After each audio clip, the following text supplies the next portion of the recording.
10 अप्रैल को शपथ लेंगे बिहार में नए मुख्यमंत्री। अब ये तो अलायंस का और पार्टी का फैसला है, इस पर हम क्या बोल सकते हैं। तो उनकी पार्टी ने फैसला लिया होगा। पर सर जनमत तो 25 से 30 नीतीश कुमार के नाम पर इन लोगों ने दिया। हाँ वो तो है, आपकी बात में सच्चाई है। सर बिहार में महागठबंधन की यदि सरकार बनती है तो क्या AIMIM समर्थन देगी? बन रही है क्या?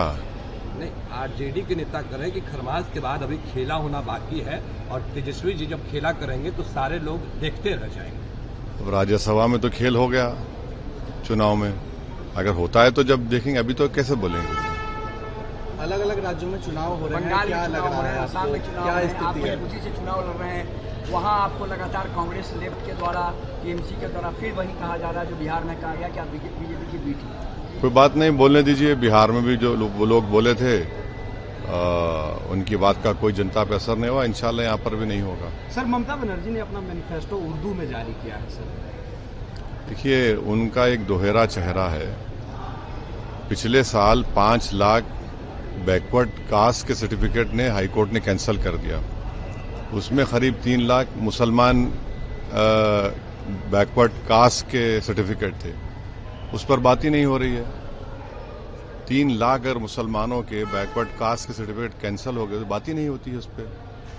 अब आप उर्दू में जारी कर रहे हैं। अब बताइए, 29% आबादी है मुसलमानों की, वहाँ सिर्फ 7% गवर्नमेंट एम्प्लॉयमेंट में है। सबसे ज्यादा स्कूल ड्रॉप आउट मुसलमानों का है। बच्चियों का लो लिटरेसी रेट है। अगर आप मालदा मुर्शिदाबाद चले जाएंगे, वहाँ तो बहुत ज्यादा गरीबी है वहाँ के मुसलमानों में बनिस्बत दूसरे इलाकों के। सर प्रधानमंत्री नरेंद्र मोदी ने कहा है कि हमारी सरकार है तो लोकसभा में और विधानसभा में 33% महिलाओं का आरक्षण को लेकर सेशन भी बुलाया जा रहा है। नहीं, बिल ही हमारे हाथ में नहीं है। प्रधानमंत्री कैसा बोल रहे हैं? पार्लियामेंट तो चल रही है ना, उसको तो सेनेडाई नहीं हुआ। प्रधानमंत्री कैसा बोल रहे हैं? ये तो गैर अखलाकी बात है। बिल हमारे हाथ में आ जाए, हम देखेंगे। बिल आ ही नहीं रहा है। और दूसरी बात यह कि अगर 29 के बाद बुलाते तो कौन सा आसमान गिरने वाला था? कॉन्स्टिट्यूशनल अमेंडमेंट है, उसमें आपको 2/3 की जरूरत पड़ेगी। और बंगाल में 42 MPs हैं, तमिलनाडु में करीब 40 हैं, केरल में 20 हैं, असम में है। भाई ऐसा ही अगर आप मिला लेंगे तो करीब 150 MP तो चुनाव में लगे हुए हैं, करीब 150। तो इतनी जल्दी क्या है? आप 29 के बाद बुला लेते। बिल तो सर्कुलेट कर दीजिए, उस पर हम बात करेंगे, पढ़ लेंगे। अब आपका प्रॉब्लम बीजेपी का ये है कि 16 को सेशन होगा तो 16 के दिन सुबह में हमारे सामने अलादीन के चिराग से जिन निकलेगा एक, कैसे पढ़ेंगे उसको?